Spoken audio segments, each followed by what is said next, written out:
মানুষের জীবনে এই অনন্তকালের যে দুঃখ দুর্দশা, যে ত্রিতাপ দগ্ধিত যন্ত্রণা, এর মূল কারণ ভগবত ভজন না করা, অন্য কোনো কারণ নয়। ভগবানের ভজন না করাই হলো সর্বদুঃখের, সর্ব অকল্যাণের, জন্ম মৃত্যু এই চক্র পরিভ্রমণের একমাত্র কারণ ভগবত ভজন না করা। ভগবত ভজন না করলে বড় পূর্তাব্যয় হয়। শ্রী ভগবান স্বয়ং বললেন, যাদের আমি বিবেক দিয়েছি, বিচার দিয়েছি, সর্ব অগ্রগণ্য দেবদুর্লভ মনুষ্য জন্ম দিয়েছি, এই অবতারগণ শ্রী ভগবান ভজন করেছেন, যার আকাশে বাতাসে ভজন মহিমা অনুভূতি মেশানো, সেই ভক্তি স্নাত বঙ্গভূমিতে, এই ভারত ভূমিতে জন্মে মনুষ্য দুর্লভ ভজনযোগ্য দেহ পেয়েও, যারা বিচার বিবেক পেয়েও, যারা শ্রীধাম বৃন্দাবন পেয়েও, নবদ্বীপের মতো ধাম পেয়েও, যারা লীলা ক্ষেত্র পুরুষোত্তম ধাম পেয়েও, যারা বিগ্রহ রূপে, তুলসী রূপে, গঙ্গা রূপে, যমুনা রূপে, বৈষ্ণব রূপে, সাধু রূপে এসব সম্মুখে প্রাপ্ত হয়েও যারা ভগবত ভজন করে না, গোবিন্দ একটু অভিমান করে বলছেন, এরা দুষ্কৃতকারী। ন মাং দুষ্কৃত তিন, এরা দুষ্কৃতকারী। ভগবান আরো বলছেন, এরা মূঢ়, এরা অধম, মূর্খ। নরাধমম, এরা সমগ্র মনুষ্যকুলের মধ্যে, নরের মধ্যে অধম। কারণ মায়া অপহৃত জ্ঞানা, এদের মায়া অপহৃত করেছে এদের জ্ঞানকে, এদের চেতনাকে, এদের চৈতন্যকে, এদের বিবেককে ঢেকে দিয়েছে মোহমায়ার পদ্মা। এই জন্য এদের ভাব আসরিক ভাব আশ্রিতম। এরা ভোগী হয়ে গেছে, বিমূঢ় হয়ে গেছে, এরা অভিমানী হয়ে গেছে, এদের দেহাবেশ এসে গেছে, এরা নররূপী মানুষরূপী আসরিক ভাব আশ্রিত হয়ে গেছে। এর মূল কারণ যারা ভগবত ভজন করে না। গীতাতেই বলছেন ভগবান, বড় ক্ষতি হয়ে যাবে মনুষ্য জীবনে, বড় বেশি প্রত্যাবয় হয়ে যাবে যদি ভগবত চরণে শরণ গ্রহণ না করি, ভজন না করি। ভজন না করলে বড় প্রত্যাবয় হবে। ভজন করা উচিত, কারণ যাদের জন্য ভজন করছেন না, এই দেহ, পুত্র পরিজন, সংসার, ভোগ, আসক্তি, মায়া, এদের সম্পর্কে দত্তাত্রেয় ভগবান তার 24 গুরুকরণে একটি গুরুকরণ করেছিলেন উরনাভকে। উরনাভ মানে মাকড়সাকে। মাকড়সা দেখবেন তার গালের লালা দিয়ে শিল্পের মতো একটা জাল বিস্তার করে, যেটা আপনি আমি অত সুন্দর নিখুঁত জাল তৈরি করতে পারবো না, কিন্তু নিজের থেকেই করে। ওই জালেই সে প্রভুত্ব করে, রাজত্ব করে, সুখে থাকবে বলে, ভোগ করবে বলে জাল নির্মাণ করে। ওখানেই তার পুত্র পরিজন, সজ্জন, নিজজনকে নিয়ে সুখে বাস করে। কিন্তু ওর জানা ছিল না, যে সুখের জাল আমি বুনেছি, ওতে একদিন মরে পড়ে শুকিয়ে পড়ে থাকতে হবে। আমরাও তেমনি রূপ ও যৌবন, ভোগ বিলাস, স্ত্রী পুত্র মোহের একটা জাল বুনেছি। বড় সুখে থাকবো, ভোগের মধ্যে থাকবো, আনন্দে থাকবো, কিন্তু ওই মোহমায়ার জালে আটকে অনন্ত জীবন পিছিয়ে পড়ি, স্খলিত হয়ে পড়ি। ভগবানকে ভুলে, সেই ভগবানের উপাসনা, আরাধনা, ভজন পরিত্যাগ করে এই মোহমায়ার জালে আমরা আটকে যাই। কিন্তু কথা সেটি নয়। ওর মৃত্যুর পরে দেখবেন, আজ বাড়ি গিয়ে পরীক্ষা করবেন, ওই মাকড়সা জালের মধ্যে আটকে যখন মারা যায়, তখন ওর দেহের ভিতরে যে পদার্থগুলি ছিল, যেমন আমাদের হাড় আছে, অমুক তমুক, ওই পদার্থগুলো দেখবেন খুঁজে পাবেন না, শুকনো। কারণ কি জানেন? যাদের জন্য জাল এঁটেছিল বুনেছিল তারাই ওর ভেতরটা খেয়ে ফেলে। আমরা যাদের জন্য ভগবানকে ভুলে শুধু সংসারই করে গেলাম, দেহ ভোগ করে গেলাম, স্ত্রী আমার, পুত্র আমার, এরা না হলে আমার জীবন চলবে না, এদের প্রতি প্রবল আসক্তিতে যখন জীবন কাটালাম, তখনই এরাই আমার বিবেককে, আমার চেতনাকে, আমার হরিভক্তিকে, আমার কল্যাণের পথকে এরাও করে করে খেয়ে ফেলে। এরা বুঝতে পারি না আমরা। যাদের জন্য এই সংসারের মায়ার জাল বুনেছি তারাই খেয়ে ফেলে। ভগবত ভজন না করলে বড় প্রত্যাবায় হবে। কেন জানেন? ব্যষ্টিতে সমষ্টির শক্তি সংক্রামিত হয়, ব্যষ্টি সমষ্টির শক্তিতেই শক্তিমান হয়। বহুল প্রচলিত, বহুল দার্শনিক আচার্য বিবেচ্য কথা হলো যে ভগবানকে মান্যতা না দিলে, ভগবানের আদেশ নির্দেশকে জীবনে গ্রহণ না করলে কি হবে? বলে অসুস্থ হয়ে যেতে হবে। সুস্থতা আর পাবেন না। না, শারীরিক সুস্থতার কথা বলছি না, ভবরোগে আপনার মন, আপনার চিত্তবৃত্তি অসুস্থ হয়ে যাবে, সুস্থ পথে আর যেতে পারবেন না। হ্যাঁ, কেমন জানেন? আচ্ছা, আমার দেহটা অংশী, আর এই দেহ অংশীর হাতটা অংশ। তো অংশীর নির্দেশ অংশ প্রতিপালন করবে, এটাই অংশের ধর্ম। আমি ভাগবত প্রবচনে কোনো বিষয়কে ইঙ্গিত করতে গিয়ে, বোঝাতে গিয়ে আমার অংশী দেহ হাতকে বলছে উত্তোলন করো, হাত উঠছে। আচ্ছা, আমি বলছি হাত তুমি উপরে ওঠো, উত্তোলন করো, হাত উঠছে না, তার মানে হাত অসুস্থ। হাত অসুস্থ। যারা পক্ষাঘাতগ্রস্ত ব্যক্তি, যাদের হাত পা আর ক্রিয়া করে না, তারা হাত তুলতে চেষ্টা করলেও পারে কি? অংশীর কথা অংশ শুনছে না মানে কি? মানে অংশ অসুস্থ। আমরা ঈশ্বরেরই তো অংশ, তার কাছ থেকেই তো এসেছি। দেহটা রক্ত মাংসের রজবীর্য দিয়ে পিতামাতা দিয়েছে, কিন্তু আত্মা পিতামাতা দেয়নি। আর আত্মাই দেহকে ধরে রেখেছে, দেহ আত্মাকে ধরে রাখেনি। এই জন্য ঈশ্বর অংশী, আমি অংশ। তা যখন দেহ অংশীর অংশস্বরূপ হাত আমার কথা তো শুনছে না, উঠছে না, তার মানে হাত অসুস্থ। যারা ঈশ্বরের ভজন, ঈশ্বরের নির্দেশিত পথে না চলে, তারাই জগতে অসুস্থ। তারা মানসিক বিকারগ্রস্ত, তারা অসুস্থ।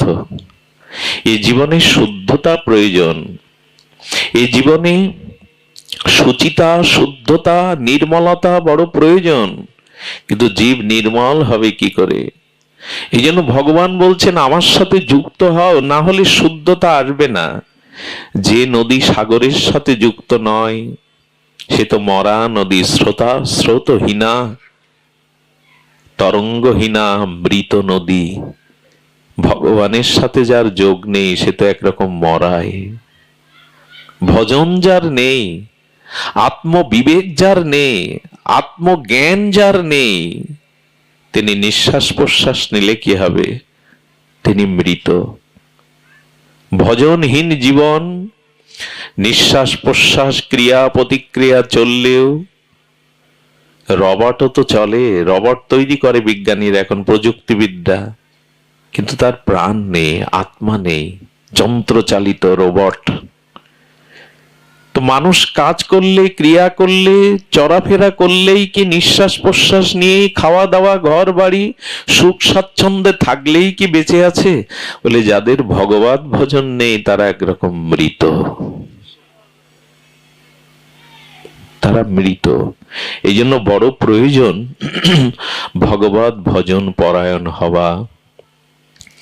এই ভজন না হলে আমাদের জীবনে শুদ্ধতা আসবে না।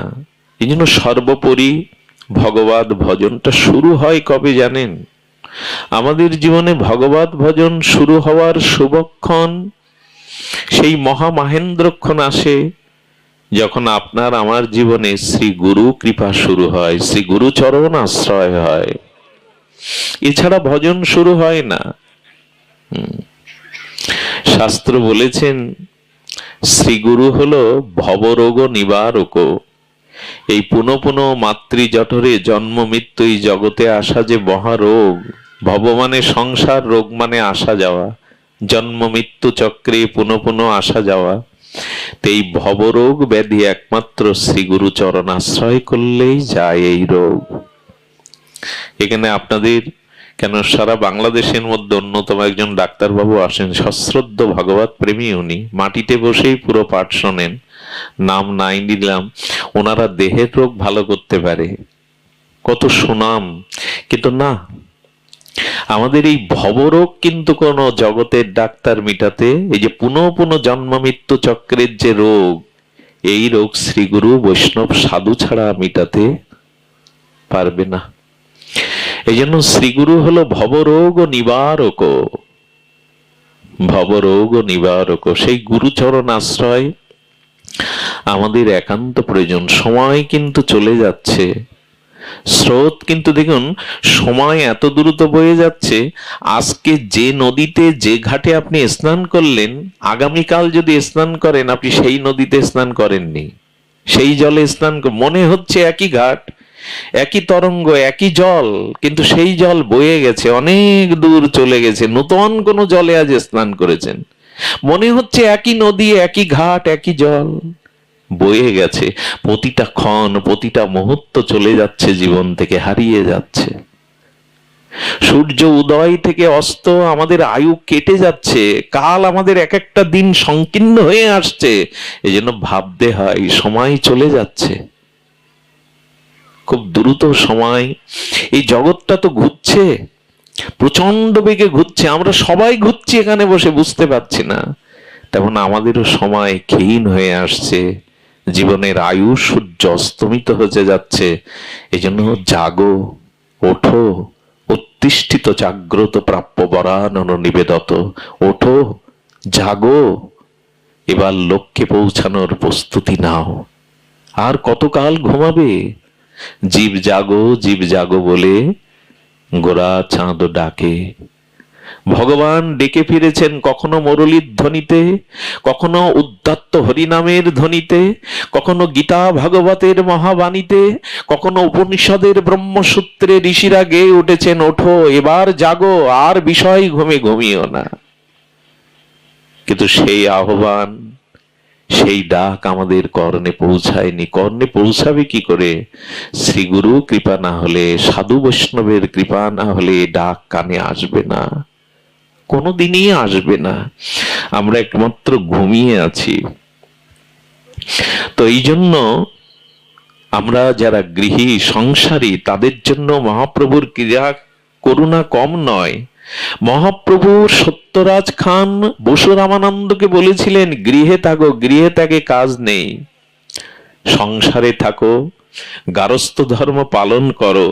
তবে মহাপ্রভু এই গারস্থ গৃহী জীবদের জন্য বসু রামানন্দ সত্যরাজ খানের জন্য একটা নির্দেশ দিয়েছিলেন। একটু ধ্যান দিয়ে শুনুন। আমাদের করণীয় কি? আমরা যারা গৃহী, আমাদের ব্যবসা, চাকরি, আয়, উন্নতি, পরিবার পরিজন, দুঃখ কষ্টের সাথে দিনরাত যুদ্ধ করতে হয়। আমরা সংসারে পড়ে ভগবানকে কি করে পাবো, এ সমাধান, এ সদুত্তর, এর মীমাংসা মহাপ্রভু দিয়ে গেছেন। কি দিয়ে গেছেন? গৃহস্থ বিষয়ে আমি কি মোর সাধনে। সত্যরাজ খান বসু রামানন্দ জিজ্ঞাসা করছেন মহাপ্রভুর চরণে, যে গৃহস্থ বিষয়ে আমি কি মোর সাধনে, শ্রীমুখে আজ্ঞা করো প্রভু নিবেদি চরণে।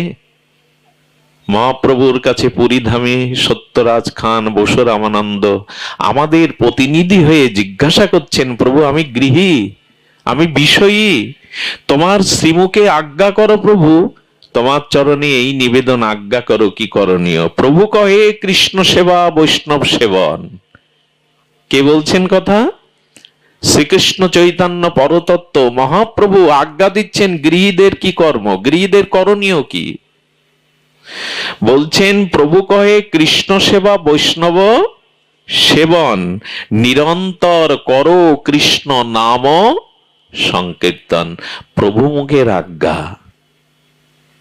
কেউ কেউ মনে করবে, আচ্ছা মহাপ্রভু আমাদের গৃহীদের জন্য কি উপদেশ দিয়ে গেল? এই দেখুন, তিনটি উপদেশ এখানে লক্ষ্য করার মতো। কি বললেন? প্রভু কহে কৃষ্ণ সেবা। আমাদের সংসারটাকে মন্দির করা যায়, সংসারটাকে শ্রীমন্দির করা যায়, গৃহটাকে আশ্রম করা যায়। মহাপ্রভুর ভক্তগণের মধ্যে ত্যাগ বৈরাগ্যে ন্যাসী সন্ন্যাসী হাতে গোনা মাত্র কয়জন? হাতের কড় গুনে বলে দিতে পারবেন এই কয়জন মহাপ্রভুর লীলা বা তার লীলাতে, তার প্রকট লীলাতে কয়েকজন মাত্র হাতে গোনা ত্যাগী? কিন্তু মহাপ্রভুর প্রায় ভক্তরা সব গৃহী। অদ্বৈত আচার্য, নিত্যানন্দ প্রভু, শ্রীবাস পণ্ডিত সবই তো গৃহী। মুকুন্দ কবিরাজ সহ, সেন সেবানন্দ সহ সকলেই, প্রায় সকলেই, স্বরগোস্বামী, স্বরূপ দামোদর, রায় রামানন্দ, হাতে গোনা কয়েকজন কেবল ত্যাগী, ন্যাসী, সন্ন্যাসী, কিন্তু সবই তো গৃহী। সেন সেবানন্দ, রায় ভবানন্দ, পঞ্চপুত্র সঙ্গে নাচে রায় ভবানন্দ, তিন পুত্র সঙ্গে নাচে সেন। সবাই গৃহী, পুত্র কন্যা আছে এদের। আমাদেরও তো আছে। আমাদের পথ কি? মহাপ্রভু বললেন প্রভু কহে কৃষ্ণ সেবা। ভগবানের সেবা ব্যতীত, ভগবত সেবা ব্যতীত চিত্ত নির্মল হবে না, গৃহ আশ্রম হবে না। এই জন্য নিবেদন করব, নিজের গৃহে, নিজের গারস্থ আশ্রমে ভগবানের একটি সুন্দর জায়গা তৈরি করুন। আমি মন্দির বানাতে বলছি না, গৃহটাকেই মন্দির করুন। গৃহটাকে মন্দির করতে গেলে ওই ইট কাঠ দিয়েই তো মন্দির তৈরি হয়। আপনার আমার গৃহ ইট কাঠ মৃত্তিকা তত্ত্ব দিয়েই তৈরি। তবে গৃহটা মন্দির কবে হবে জানেন? যেদিন অনাচার ছেড়ে দিতে পারবেন গৃহে। আচ্ছা, আমরা যে রাজমিস্ত্রির দ্বারা একেবারে পাথর কংকর প্লেট বসিয়ে মন্দির করি, ওই মন্দিরে কাউকে বিড়ি টানতে দেখেছেন? গোবিন্দ মন্দিরে কেউ উঠে বিড়ি টানে? গৃহে যদি এই নেশা না হয়, এটাও মন্দির। মন্দিরে কোনো অখাদ্য যদি না তোলে কি কেউ? শ্রীমন্দিরে, প্রভু সুন্দরের মন্দিরে, গোবিন্দ মন্দিরে কেউ অখাদ্য তোলে কি? নিষিদ্ধ খাদ্য তোলে কি? গৃহটাকেই মন্দির করো, গোবিন্দকে সেবা দিয়ে প্রসাদ পাও, স্থানটা পবিত্র রাখো। অনেক ঘরে ঠাকুর আছে, সে ঘরে মানুষ জুতো পায়ে দিয়ে চলাচল করে। এগুলো অভিশাপ নিতে হবে, মর্যাদা লঙ্ঘন করলে অভিশাপ নিতে হবে। গৃহটাই জ্বলবে। আরে এক গোপীর ঘরে ননীচোর, বৃন্দাবনের মনোচোর আর নবনীত চৌরম শ্রী গোপাল চুরি করতে গেছে। গোপী মারা ঘর থেকে ননী মাখন সব সরিয়ে রেখেছে ভাণ্ড। গোবিন্দ পেল না, বোকা বেনে যাবে, ওরা আনন্দ পাবে। গোবিন্দ যাচ্ছে আর গোপীরা গোবিন্দকে আনন্দ দেওয়ার জন্য বলছে চোর যায়, চোর যায়, চুরি করতে এসেছিল, কিছু পাইনি ঘরে, চোর ফিরে যায়। গোপাল পেছনে ফিরে তর্জনী গর্জন করে বললেন, আমার জন্য যে ঘরে কোনো উপচার সেবা থাকে না, আমাকে যে সেবা না দেয়, এরাই চোর। তোমরা এক একটা চোর, আমি চোর না। যে ঘরে আমার কোনো উপচার নেই, যে ঘরে আমার সেবার ব্যবস্থা নেই, আমাকে না দিয়ে যারা পায় তারাই চোর। গোপীমাদের বলছেন আমি আবার আসব, আমার জন্য যদি ঘরে কিছু সুরক্ষিত না রাখো, আয়োজন না রাখো, ঘরে আমি আগুন জ্বালিয়ে দেব। নন্দের বেটা, তুমি ঘরে আগুন দেবে? বলো বাইরের আগুন না। আরে বাইরের আগুনে পুড়ে গেলে তো আবার ঘর বাঁধতে পারবে। আমি অশান্তির আগুনে তোমাদের সংসার আর ওই ঘরে যারা আছে তাদের জ্বালাবো। আজকে জ্বলছেও সংসার। ছেলেকে বিশ্ববিদ্যালয়ে পাঠিয়ে আপনি শান্তিতে নেই, ড্রাগ আসক্ত হলো না তো, অসৎ সঙ্গে জড়িয়ে গেল না তো, বিশ্ববিদ্যালয়ে পাঠিয়েও ঘুম নেই পিতামাতার। সংসারে স্বামীকে স্ত্রী বিশ্বাস করে না, স্ত্রীকে স্বামী বিশ্বাস করে না, এ আগুন কিভাবে নেভাবেন? গোবিন্দ বললেন, যে ঘরে আমার উপচার নেই, আমার সেবা নেই, সে ঘরে আমি আগুন জ্বালাবো, ঘর সহ ঘরের মানুষগুলো পুড়ে মরবে। পুড়ছি তো আমরা। সংসারে অনাচার ত্যাগ করা উচিত, পারস্পরিক সম্প্রীতি, বিশ্বাস, শ্রদ্ধা থাকা উচিত। তবে এটা মুখে বললে, আসরে বললে হবে না। যে বাড়িতে সকাল সন্ধ্যা ভগবানের প্রার্থনা কীর্তন হয়, একে অপরকে প্রণাম করে, সে বাড়ি তো এই শান্তি বজায় থাকবে? কটা ঘরে হয় বলুন তো প্রভাতে, সন্ধ্যাবেলায় বউ ছেলে মেয়ে নিজজন পরিজনদের নিয়ে একটু ভগবানের নাম হবে, বড়দের ছোটরা প্রণাম করবে। শুধু মঞ্চেই যোগ্য হয় 72 প্রহার 56 প্রহার, ঘরে হরি নাম হয় না। এই জন্য মহাপ্রভু বলে, অনাচার ছাড়ো, গৃহটাকেই মন্দির করো। না করতে পারলে শান্তি আসবে না। আমি গত কয়েকদিন আগে মনে ঘটনাটি বলেছিলাম। প্রভাতে উঠে কাল থেকে শুরু করে দিন 4টে নিষেধাত্মক কাজ আর 4টি বিধি কাজ। যদিও একই কথা বারবার আসে, তবু যদি কারো কাজে লাগে নতুন করে, সকালে উঠে 4টে জিনিস কোনোদিন করবেন না, ওই গৃহে আগুন জ্বলবে অশান্তির। আপনি ডেকে আনবেন নরককে ঘরে। ভাগবতীয় কথা, মন গড়া কল্পিত কোনো সিদ্ধান্ত নয়। সকালে উঠে কেউ দর্পণ বা আয়না দেখবেন না উঠেই। এটা আপনার ঘরে অভাব চলে আসবেই।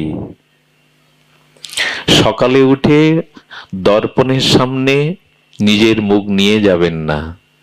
যদি পারেন ঘুম ভাঙার সাথে সাথে ওই গৃহ মাঝে যুগলের কোনো মহাপ্রভুর কোনো ইষ্টদেবের কোনো ছবির দিকে, বিগ্রহের দিকে দৃষ্টিটা দিয়ে চোখ খুলবেন।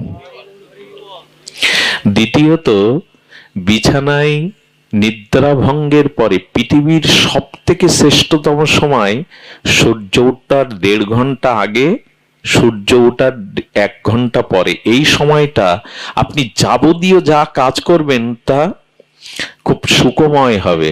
বলে ভোরের ঘুমটা যে খুব সুখময়, বলে ওই সময়টা সুখময় বলে ঘুমটা সুখময় হয়। ওই সময় যা করবেন তার একটা প্রতিফলন ক্রিয়া করবে। দ্বিতীয় কাজ হলো, ঘুম বা নিদ্রা ভঙ্গের পরে বিছানায় কিছু খাবেন না। এখন আর এই কথা, আমরা কত উন্নত যুগে পৌঁছেছি।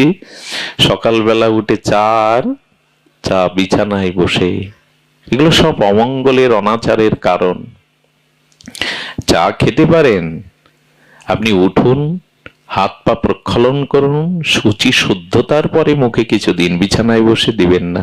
এই বিছানাতে আহার করাটা দরিদ্র এবং অভাবকে সংসারে ডেকে আনা। তৃতীয় কাজ, প্রভাতে যদি ঘুম ভেঙে যায় তখন শারীরিক কাম কামনা কোনোদিন পূর্ণ করবেন না, এতে অভিশাপ নিতে হবে। চতুর্থটা হলো, সকালবেলা বিছানার থেকে ঘুম ভঙ্গের পরে দয়া করে প্রথম কথা যার সাথে বলবেন,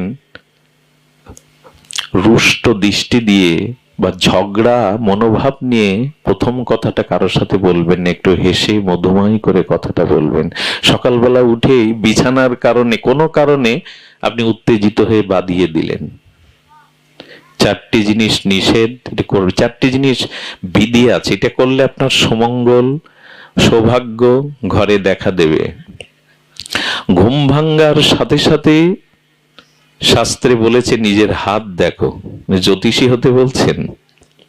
জ্যোতিষী হতে বলছেন না। এটা সুন্দর তত্ত্ব আছে। হাতের অগ্রভাগ দেখতে হবে, অঙ্গুলির অগ্রভাগ।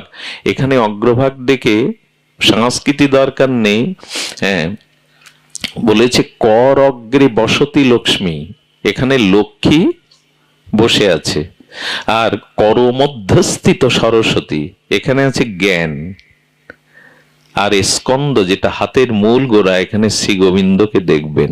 এভাবে কাল থেকে শুরু করুন, অনুভব করুন। এখানে শাস্ত্রে বলেছে লক্ষ্মী মানে কর্ম ঐশ্বর্য, সরস্বতী মানে জ্ঞান। আমার জ্ঞান কর্ম সারাদিন গোবিন্দ তোমাতে সমর্পণ করলাম। দ্বিতীয়ত, আপনি ঘুম থেকে উঠে মাটিতে বসুন্ধরায় মৃত্তিকায় আপনার পদবিন্যাসের আগে ধরিত্রী দেবী অর্থাৎ ভগবানের স্ত্রী, আমাদের মাতা ভূদেবী, ভগবানের দুই স্ত্রী, নারায়ণের শ্রীদেবী, ভূদেবী, এই ভূদেবী মাতা রূপে, বসুমাতা রূপে আমাদের ধারণ করে আছে। তাই মায়ের বুকে পা দেওয়ার আগে বসুমাতাকে প্রণাম করে মাটিতে পা দিয়েন। আপনার প্রথম পদবিন্যাসটা বসুমাতাকে স্মরণ করে দিবেন। তৃতীয় কাজ হলো ঘুম থেকে উঠেই যদি বৃদ্ধ পিতামাতা গুরুবর্গ গৃহে থাকে তাদের চরণে গিয়ে প্রণাম করে আশীর্বাদ প্রার্থনা করবেন। চতুর্থ হলো সকালবেলা পশু পাখি কোনো প্রাণী মানুষকে এক গ্লাস জল বা কোনো খাদ্য দিয়ে তবে মুখে খাদ্য নিবেন। করুন না, একটু করে দেখুন, জীবন বদলে যাবে। আমাদের ভারতীয় আর্য ঋষিরা বললেন এগুলো দিয়ে দিন শুরু হোক তোমার। এই নিষেধগুলো এবং এই বিধিগুলো মেনে দিন শুরু করুন। মহাপ্রভু এই জন্য বলছেন অনাচার ছেড়ে কৃষ্ণ সেবা করো। কি বলবো, দুঃখের কথা, 3 বেলা আমরা যা আহার্য গ্রহণ করি তৎস্বরূপ বা তৎসম ভগবানকে দিয়ে পেতে হয়, নাহলে প্রত্যাব্যয় হয়। কত দুঃখের বিষয়। ব্যাগ ভর্তি করে নিজেদের চর্বচেষ্য লেজ্জ পেয়ে বাজার করি, অথচ গোবিন্দের কোনো আয়োজন, কোনোদিন ফল থাকে না, কোনোদিন মিশ্রি থাকে না। ভগবানকে শুধু মুখে মানলে হবে? আচ্ছা, ভালোবাসার দুটো লক্ষণ, আপনি যে কাউকে ভালোবাসেন দুটো লক্ষণে বোঝা যাবে। এই দুটো লক্ষণই প্রমাণ করবে যে আপনি কাউকে ভালোবাসেন।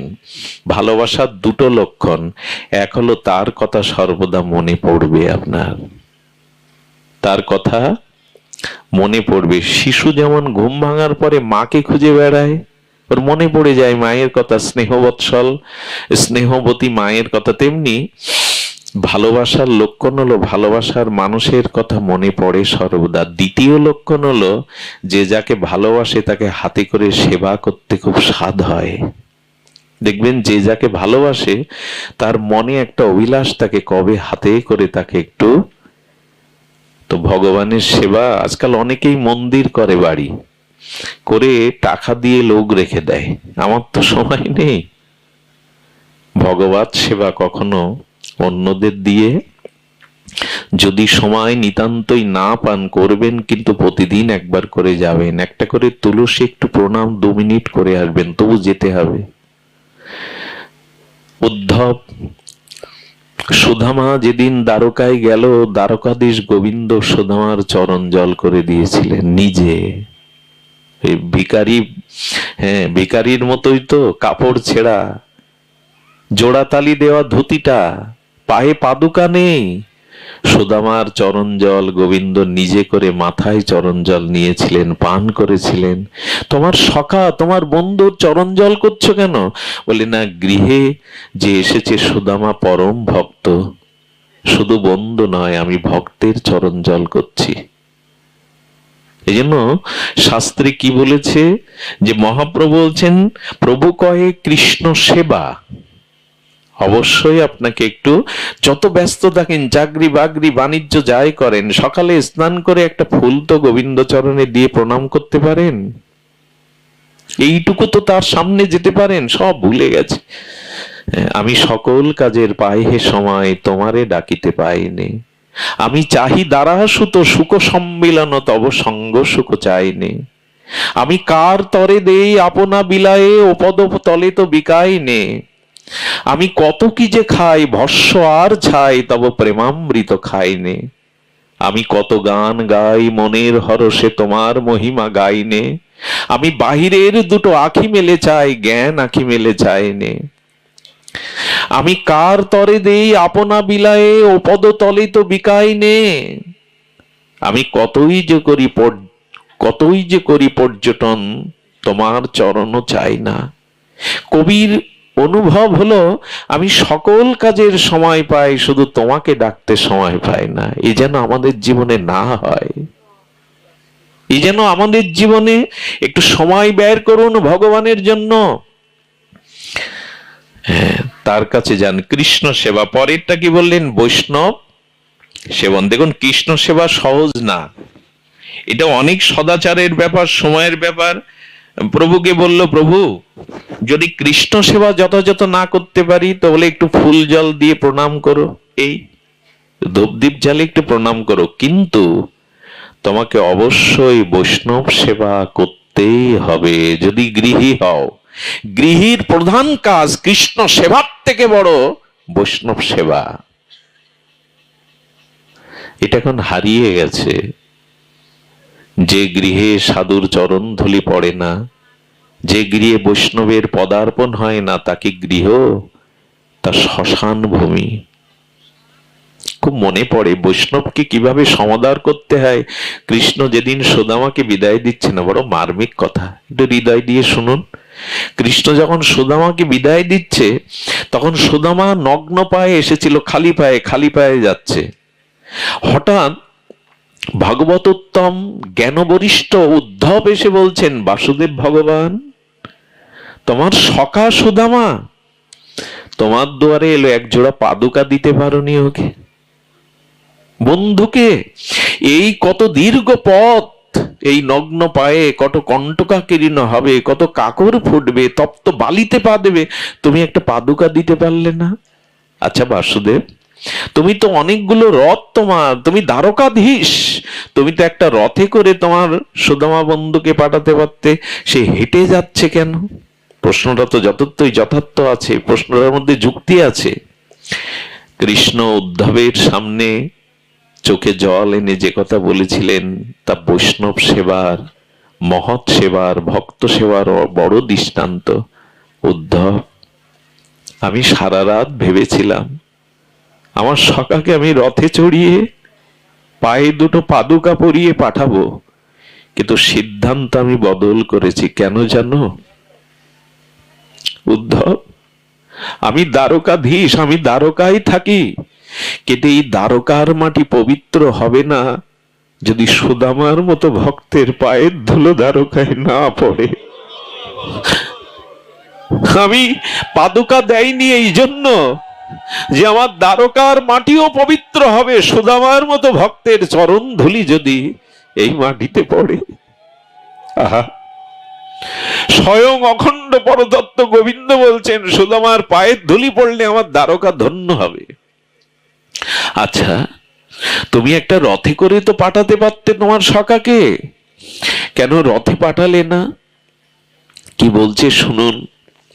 কৃষ্ণ বলছে, সুদামাকে আমি রথে চড়িয়ে পাঠাতে পারতাম, কিন্তু উদ্ধব দেখো, এই নয়নের সার্থকতা কিসে জানো? আহা, গোবিন্দ বলছেন, আমরা যে নয়ন পেয়েছি, চোখ পেয়েছি, আঁখি পেয়েছি, এর সার্থকতা কি জানো? আমি যদি আমার প্রাণ সখা সুদামাকে রথে চড়াতাম, তাহলে পলকের মধ্যে, মুহূর্তের মধ্যে রথ আমার চোখের আড়াল হয়ে যেত। আমি রথে দেইনি কেন জানো?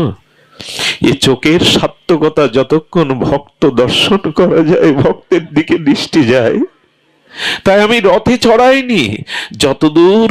যতদূর সুদামা হেঁটে যায়, আমার নয়ন সার্থক হবে যদি নয়ন মেলে তাকে দেখি।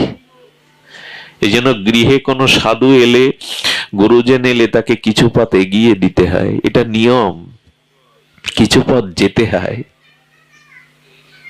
এই জন্য কৃষ্ণ সেবা একটু কম হোক তাতে ক্ষতি নেই, কিন্তু বৈষ্ণব সমাদর, বৈষ্ণব সেবা, গুরু সেবা যেন হয়, নাহলে সে গৃহ নয়। অতিথি নারায়ণ কথাটা আমরা বলি, কিন্তু আজ আর সেই কথাটা আমাদের কাছে সত্য খুব নাই। তবে এই বৃহত্তর ফরিদপুর অঞ্চলটা, এই মাটিটার কিছু গুণ আছে। এই মাটিটা এমন করে গড়া, আলো বাতাস, এখানে অতিথি পরায়ণ। আপনারা বারবার আমি বলি, সারা বাংলাদেশেই বলি, বৃহত্তর ফরিদপুর, সিলেট, এই অঞ্চলগুলো এরা যেভাবে অতিথি সেবা, বৈষ্ণব পরায়ণ, এটা খুব কম জায়গায় পাওয়া যায়। আপনাদের মাটিতে এসে কথা বলছি না, এটা প্রসিদ্ধ কথা। আমরা পারিনি আপনাদের মতো অত বিস্তার, বড় হৃদয় নিতে।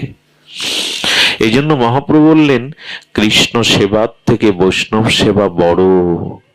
যদি কেউ কৃষ্ণ সেবা না করতে পারো, তাহলে বৈষ্ণব সেবা একাধারে আমার এবং ভক্তের সেবা একই সাথে। ব্রহ্মাজি প্রশ্ন করছেন গোবিন্দের কাছে, প্রভু, ভক্তরা এই যে উপাচার তোমার সম্মুখে দেয়, তুমি জিহ্বায় আস্বাদন করো। আমরা তো ভোগ লাগাই, সেই ভোগ উপাচার গোবিন্দ কি জিহ্বায় রসাস্বাদন করে?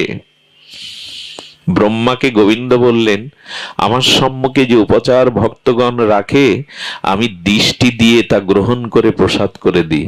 বলে তাহলে দেওয়ার সার্থকতা কোথায়? হে গোবিন্দ, ভক্ত তোমার জন্য কত সুচারু রূপে প্রাণ ঢালা অনুরাগ নিয়ে উপচার করলো, তুমি তা জিহ্বায় রসাস্বাদন করো না? গোবিন্দ বললেন, করি না তা নয়, করি। কখন জানো? যখন কেউ আমার ভক্তকে সেবা দেয়, আমার সাধু গুরু বৈষ্ণব ভক্তের জিহ্বায় বসে আমি রসাস্বাদন করি। এই জন্য কৃষ্ণ সেবার থেকে বৈষ্ণব সেবা বড়, এটাই শাস্ত্র নির্ণয় করেছে। গোবিন্দ বলছে যে আমাকে সম্মান করে, আমাকে সেবা করে, সে আমার ভক্ত না। যে আমার ভক্তের সেবা করে, ভক্তকে সম্মান করে, সেই আমার ভক্ত। এই জন্য একটা যুক্তি আমরা খাড়া করি, এখন ভালো সাধু পাওয়া যায় না, বিশ্বাসী বৈষ্ণব পাওয়া যায় না, কাকে আদর করবে এই বিচার ছেড়ে দিন। কার মধ্যে কি সত্তা, কি ভক্তি, কি স্তর আছে, এটা আপনার আমার বোঝার ক্ষমতা নেই। একটা কথা মনে পড়লো, জানেন, সাধুগুরুর কৃপা ছাড়া কারোর কিছু হয় না। খুব বড় দৃষ্টান্ত, আগেও শুনেছেন, বারবার শতবার শুনলেও নব নবায়ন মান ভক্তি শিখতে হবে হৃদয়। বৃন্দাবনে এক সাধু ঘুরে বেড়াতো, কিন্তু তাকে কেউ সাধু বলতো না। বৃন্দাবনে একজন পরিভ্রমণ করতেন, তাকে কেউ সাধু বলতো না, সন্ন্যাসী বলতো না, অথচ তিনি খুব গভীর একজন সন্ত, সন্ত শিরোমণি ত্যাগী। তাকে কি বলতো জানেন? যশ সাহেব। কি বলতো? যশ সাহেব। একজন নবীন ভক্ত এক বাবাজি মহারাজের কাছে, প্রাজ্ঞের কাছে, প্রাচীনের কাছে, প্রাচীন মূর্তির কাছে প্রশ্ন করছে, ওনার সাধু, সর্বত্যাগী উনি, ওনাকে সাধু না বলে, বাবাজি না বলে সবাই যশ সাহেব বলে কেন? বলে উনি বিহারের পাটনায় এক সময় জেলা জজ ছিলেন। তো জেলা জজ এরকম কাঙাল ছেঁড়া কাপড় পরে গাছতলায় বৃন্দাবনে ঘুরছে কাঙাল হয়ে কেন? উনি বললেন, তবে শোনো, আপনারাও শুনুন সেই ইতিহাস, সত্য ঘটনা। উনি পাটনার যখন জজ কোর্টে, তখন একটা কেস ওই জজ কোর্টে ওঠে ওনার তত্ত্বাবধানে, উনি বিচারক। সেই কেসটা কি জানেন? এক পল্লী গ্রামে ছোটবেলা থেকে একজন খুব সহজ সরল ব্যক্তি ছিল, লেখাপড়া না জানা। কেউ তাকে বলতো, কোথায় যাচ্ছ, কি বলবে, কি করবে, হাত তুলে সরল বিশ্বাসে বলতো, আমার রঘুপতি জানে, আমার রাম জানে, সব কথাতেই আমার রাম জানে। কিছু কিছু মানুষ আছে এমন সরল, লেখাপড়া জানে না, একেবারে গ্রামের সহজ সরল, কি বলবে তো আমার রাম যা বলাবে, কি খাবে আমার রাম যা খাওয়াবে। এই সরল ব্যক্তিটির বিবাহযোগ্যা মেয়ের বিয়ে দিতে পারছে না, টাকার অভাব। তার দুটো পুত্র তাকে বলল, বাবা, মহাজনের কাছ থেকে সুদে আনো কিছু টাকা, আমরা 3 বাপ বেটা খেটে খুটে টাকা পরিশোধ করে দেবো, কিন্তু বোনের বিয়ে তো দিতে হবে। তৎকালীন 10,000 টাকা আনলো সুদে। 1 বছর 2 বছর পরে এই 3 বাপ বেটা খেটে খুটে সবকিছু তাদের সংকোচন করে সেই টাকা যখন শোধ দিয়ে এলো, তখন বলছে, সই করে দাও। বলে, আমার রাম জানে, আমি তো সই জানি না। ওনার মাথায় তখন দুষ্ট বুদ্ধি চেপে গেছে, তো মূর্খ, এ তো সই জানে না। উনি টাকাটা মূল খাতায় জমা করে, যে এগ্রিমেন্ট ছিল, যেটাতে লেখা ছিল, তাতে বলতে সই করবে না। বলে, আমার রাম জানে, সবই রাম তার। তখনই ওর মাথায় চালাকি এলো, এগ্রিমেন্টে সইটা না করাতে 1 সপ্তাহ পর কেসটুকে দিয়েছে যে সময় মতো উনি টাকা পরিশোধ। এই কেসটাই এই জজ সাহেবের এগলাসে উঠেছে। সাহেব বলতে তিনি সনাতনী হিন্দু। তো কেস যখন উঠেছে, ওনার নামে নোটিশ এসেছে, সেই নোটিশ রামের পায়ে নিয়ে বলছেন, এটাও তো তুমি জানো, এটাও তো তুমি জানো ওই সহজ সরল গ্রামের রামচরণে আত্মসমর্পণকারী লোকটা উঠেছে ধর্মাবতার, আমি টাকা ওনাকে শোধ করে দিয়েছি। জজ যারা হয় তাদের তো একটা অনুভূতি দূরদৃষ্টি থাকে, নাহলে ও চেয়ারে বসতে পারে না। পক্ষপাতিত্ব আছে, কিন্তু তাদের একটা যোগ্যতা থাকে। তো মুখ দেখে বুঝছেন লোকটা সরল, একে ঠকাচ্ছে না তো মহাজন। তখন বলছে, আচ্ছা তুমি যখন টাকা পরিশোধ করো তোমাদের দুজনার মাঝখানে কেউ ছিল? উনি হেসে একগাল বললেন, আমার রাম ছিল, সবই তো তার। জজ সাহেব তখন মনে করছে রাম নামের কোন তৃতীয় ব্যক্তি, রঘু নামের কোন তৃতীয় ব্যক্তি ওখানে হয়তো উপস্থিত ছিল। 15 দিন পর কেসের নূতন তারিখ নির্ধারণ করে উনি গ্লাস থেকে নেমে গিয়ে বলছেন, লোকটাকে বড় সরল মনে হয়েছে। ওনার পেশকারকে বলছেন, আমি খরচ দিচ্ছি, যে রঘুর কথা বলেছে সেই রঘুকে হাজির করবে তো আগামী দিন। আমার মনে হয় লোকটাকে ফাঁসাচ্ছে মহাজন। কি বলবো আপনার, ওই পেশকার 2 দিন আগে, হাজিরার দিনের 2 দিন আগে গ্রাম চষে বেরিয়েছে। ওখানে রঘু নামে, রঘু মানে তো সেই রামচন্দ্রের কথা বলেছে, কে পাবে? কিন্তু এক মন্দিরে বসে বসে জয় রঘুপতি জয় রঘুপতি জপ করছিল। বললেন, এই রঘুপতি বলছে মানে এই হবে, আমি আর কত ঘুরবো? গিয়ে বললেন, আপনি দয়া করে একটা সই দিন তো, এই সইটা দিন, এটা দিন, যা হয় হবে, আপনার কিছু হবে না বলছে। একরকম জোর করেই তার সই নিয়ে নোটিশটা ধরিয়ে দিল। আর মেয়ের বিয়ের পরে এই সরল লোকটা রামের মন্দিরে সেবক ঝাড়ু দিত, রাম রাম করতো, সিয়ারাম সিয়ারাম করতো, বাড়ি ফিরে যায়নি। ওর দিকে তাকিয়ে বলছেন, এই দেখ, তোর জন্য আজকে প্রভুর নামে নোটিশ এসেছে। সবাই ধূপ ধীপ ফল মূল আনে রামের জন্য, ভগবানের জন্য, আজ তোর কারণে প্রভুর নোটিশ এসছে। কালকে কোডের দিন। পূজারি কি করেছে জানেন? আহা, সাধুরা কি না করতে পারে। সারা রাত রান্না বান্না করে ভোরবেলা রঘুপতি রামকে ভোগ লাগিয়ে নূতন জামা পরিয়ে সাজিয়ে দিয়ে বলছে, হে রঘুপতি, সারা জীবন তোমার চরণে কিছু নিবেদন করিনি, কিন্তু এই অবলা সরলা লোকটা ফেসে যাচ্ছে। প্রভু, আজ তোমার নামে নোটিশ এসেছে। তুমি তো ভক্ত, ভক্তের বহন করো, ভক্ত রক্ষক তুমি। তুমি একটা উপায় করো, এই তোমায় সাজিয়ে দিচ্ছি, তুমি আজ কোর্টে যাবে ওকে বাঁচাতে। পূজারি নিবেদন করে দিয়েছে। কি বলবো, ও তো সরল, উঠেছে কোর্টে। তখন ঘোষণা হচ্ছে, রঘুপতি হাজির হো। যে ডাকে না একজন সাক্ষীকে, সঙ্গে সঙ্গে তেজময় দীপ্ত এক বৃদ্ধ সমস্ত কোডের এক্লাস আলো করে ঢুকে বললেন, ধর্মাবতার, আমি রঘু, আমি সাক্ষী। কাঠ গড়াই উঠেছেন। জজ দেখছেন, কোন মানুষের এমন জ্যোতি হতে পারে, কণ্ঠ এত মধুর হতে পারে। সারা কোট এগ্লাসটা দিব্য গন্ধে ভরে গেছে। হাত জোড় করে বললেন, আমি সাক্ষী, আমি ছিলাম। বললেন, মহাজনের মূল খাতাটা গদি থেকে আনান, ওখানে মূল খাতায় জমা করা আছে। ওকে ফাঁকি দেবে বলে এগ্রিমেন্টে সই করেনি, মূল খাতাটা আনান। উনি মূল খাতা নিয়ে দেখলেন টাকা সই করা। ওনাকে কিছু সাজা জরিমানা দিলেন, আর কোর্ট থেকে নেমে গেলেন ওকে বেকসুর খালাস দিয়ে। হঠাৎ সেই কোড আলো করা দিব্য গন্ধ আর ওই দিব্য মূর্তি কোডের বারান্দা থেকেই উদাহ।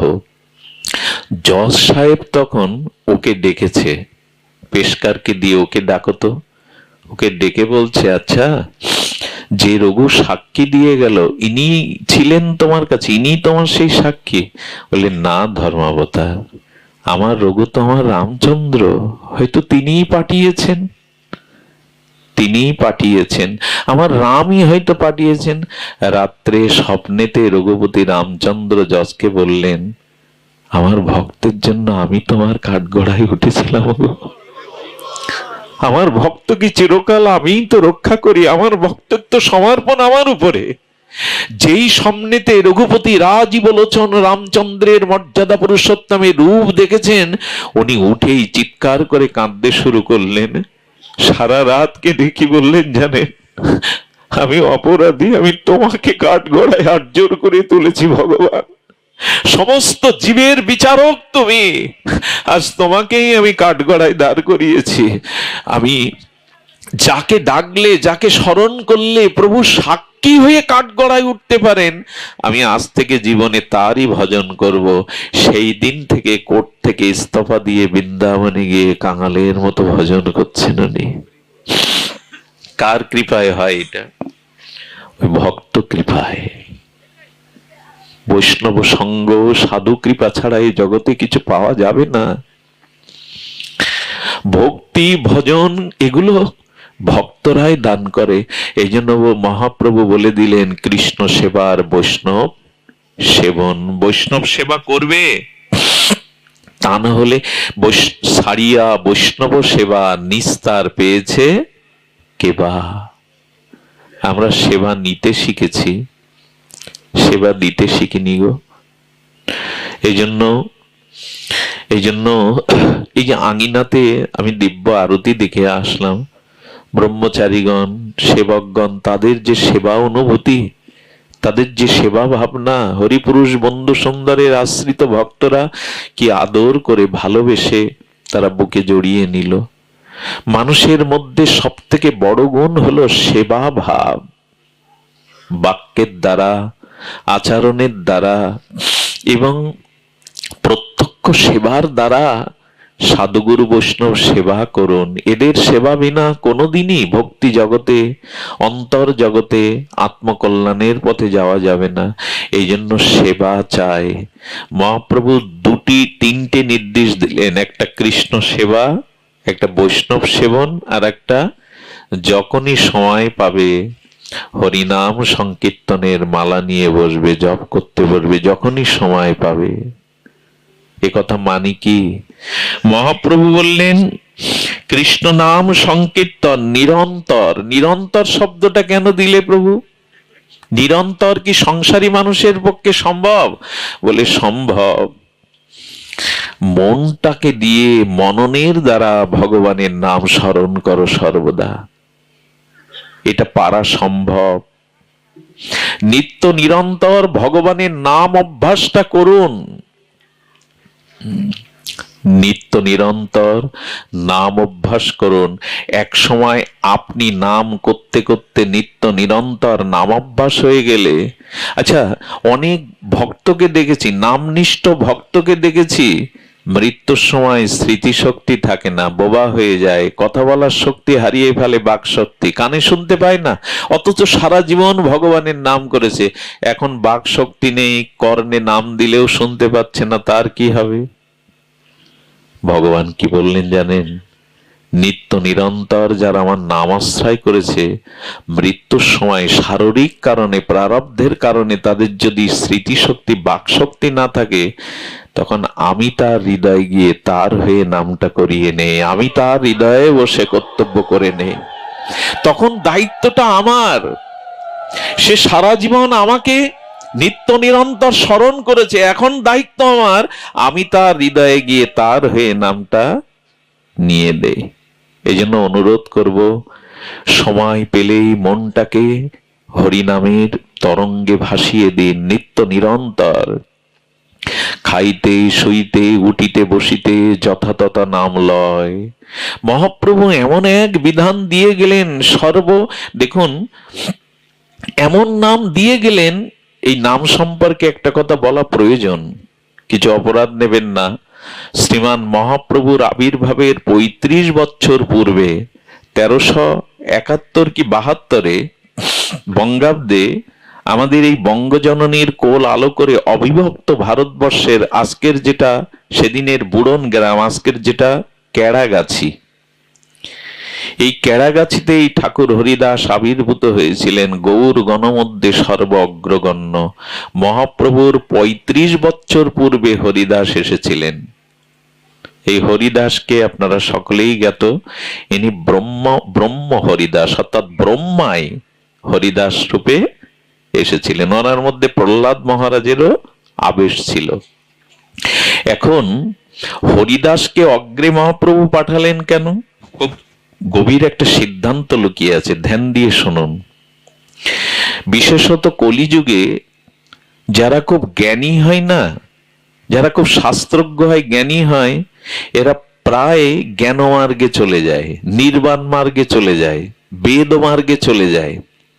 আর এই জাতীয় জ্ঞানীরা সবসময় বলে, যারা সহজ সরল, যাদের শাস্ত্র জ্ঞান অনুধ্যান করার মধ্যে মেধা নেই, যারা ভজন সাধন, বেদ পাঠ, হোম যজ্ঞ এসব করতে পারে না, এইসব সহজ সরল মানুষগুলোর জন্যই হরিনাম। এরকম একটা চিন্তা জ্ঞানীরা করে।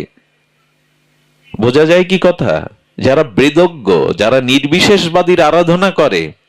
আর এই যুগে মহাপ্রভুর প্রকট কালাকালীন প্রকাশানন্দ সরস্বতীর মতো, যার মধ্যে ব্রহ্মজ্ঞান প্রকাশ হয়, 5000 শিষ্য যার সামনে থাকে, কাশীর জীবন্ত জ্ঞানমূর্তি প্রকাশানন্দ সরস্বতীপাদ, তিনি পর্যন্ত মহাপ্রভুকে বললেন, এখানে ভাবকেলি চলবে না, এখানে এই নাচো গাও, হ্যাঁ মাটিতে গড়াগড়ি দাও হরিনাম, এই ভাবকেলি বলছেন, এগুলো ভাবকেলি চলবে না। ব্রহ্মজ্ঞ পুরুষ তাও চিনতে পারছে না নাম। বলেন কি ভাবকেলি করে, হাসো গাও? শ্রীকৃষ্ণ চৈতন্য, তোমাকে দেখলে শ্রদ্ধা হয়, নারায়ণ সম তোমার তেজ গুণ, কিন্তু তুমি ভাবকেলি করো কেন? নাচো গাও, কাঁদো, গড়াগড়ি যাও, কীর্তন করো কেন? সন্ন্যাসী হয়েছ, আমাদের সম্প্রদায় ভুক্ত হয়েছ, তুমি বেদ পাঠ করবে, শাস্ত্র আলোচনা করবে। জ্ঞানীদের এরকম একটা ধারণা, যারা হরিনাম করে এদের শাস্ত্র জ্ঞান নেই, এরা সাধারণ, এই জন্য এরা হরিনাম করে, তো কঠোরতা কিছু নেই। খবরদার, এ কথা চিন্তা করলে নাম প্রভুর চরণে আপনি অপরাধী হয়ে যাবেন। এই প্রকাশানন্দ শেষে কেঁদে বাঁচেনি, মহাপ্রভুর চরণে সব বিসর্জন দিয়ে হরিনাম আশ্রয় করেছিলেন। আর একজন ছিলেন সর্বভারতীয় অন্যতম সার্বভৌম পণ্ডিত, তার পাণ্ডিত্যে সারা ভারতের ভূমি প্রকম্পিত, রাজ পণ্ডিত সার্বভৌম। তিনিও নিমাইকে ডেকে বললেন, আরে নিমাই, তুমি অল্প বয়সে সন্ন্যাস নিয়েছো, আসো, সন্ন্যাসীর ধর্ম বেদ পাঠ করা, ব্রহ্মের নির্বাণ আলোচনা করা, এসো আমি তোমাকে বেদ পড়ে শোনাচ্ছি। মহাপ্রভুকে বলছেন, কত বড় অভিমান পাণ্ডিত্যের! বালক মনে করেন। মহাপ্রভুকে 7 দিন বেদ পাঠ করে শোনালেন। মহাপ্রভু হ্যাঁ হো কিছু বলে না। আচ্ছা, কাউকে আপনি কিছু শোনাচ্ছেন তো যদি হ্যাঁ না বলছেন, শ্রীকৃষ্ণ চৈতন্য, আমি যে বেদ পাঠ করছি তো তুমি বুঝতে পারছো, আর বুঝতে না পারলে কোনো জিজ্ঞাসা তো করছো না।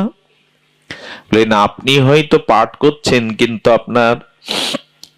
আপনার অর্থটা আমার কাছে আস্বাদিত মনে হচ্ছে। এত বড় সাহস তোমার, আমার বেদ পাঠে ভুল ধরছো, তোমার কাছে আচ্ছাদিত মনে হচ্ছে। মহাপ্রভু সেই দিন একটা শ্লোকের 60 রকম সিদ্ধি হইবে সবার, সর্বক্ষণ বলইতে বিধি নাহি আর, সর্বসাধন শিরোমণি হরিনাম। এই জন্য সনাতন ধর্মের কেউ জন্মালে, এখন তো উলোধ্বনি আর হরিনাম কানে দেয়া হয় না, কিন্তু উচিত হলো জীবনের প্রথম শব্দ যেন হরিনাম হয়ে কানে যায়, আর জীবনের অন্তিম শেষ শব্দও যেন হরিনাম হয়ে কানে যায়। আমাদের জন্ম থেকে মৃত্যু পর্যন্ত এই হরিনামই সার। এই জন্য হরিদাস ঠাকুরকে ব্রহ্মাকে পাঠিয়ে মহাপ্রভু জগৎকে শেখালেন, জানালেন, ব্রহ্মা যদি হরিনাম পরায়ণ হয়, বেদ ব্যক্ত হয়, তুমি কেন পিছিয়ে আছো? এই জন্য মা পড়লেন, সময় পেলেই নামের মালা নিয়ে বসবেন। লুডু নিয়ে বসে কি হবে আমি জানি না, তবে মালা নিয়ে বসলে কাজ হবে। লুডু খেলতে খেলতে দেখেছি সাপ লুডু, সাপের মাথায় গুটি গেলে আবার ওই খেলা আমাদেরকে নিচে নামাবে, গ্রাস করে নেবে। নামের মালা নিয়ে খেলুন, হরিনাম নিয়ে প্রেমানন্দে খেলুন, হৃদয়ে এই নাম নিত্য নিরন্তর নিন। হরিদাস ঠাকুর 22 বাজারে বেত্রাঘাত খেতে খেতে রক্তাক্ত শরীর, সমস্ত রাঙা হয়ে যাচ্ছে মাটি, কিন্তু হরিদাস ঠাকুর পরম আনন্দে হাসছেন আর নাম নিচ্ছেন। 22 বাজারে যাকে বেত্রাঘাত করায় সে হেসে হেসে নাম নিতে পারে? আমার কি মনে হয় জানেন, ঘরের মধ্যে চেয়ারে বসে চাদর গায়ে দিয়ে মালা নিলে মনে হয় 22 বাজারে বেত্রাঘাত আমার পিঠে পড়ছে। অথচ হরিদাস ঠাকুর ওই ব্যথার মধ্যেও নাম নিয়ে যাচ্ছেন, জগৎকে দেখাচ্ছেন, আর যাই করো এই নাম ক্লান্তি হরা, এই নাম সর্ব আনন্দদায়িনী। হ্যাঁ, নাম চিন্তামণি, নাম পূর্ণ, নাম অভিন্ন আত্মানমিন।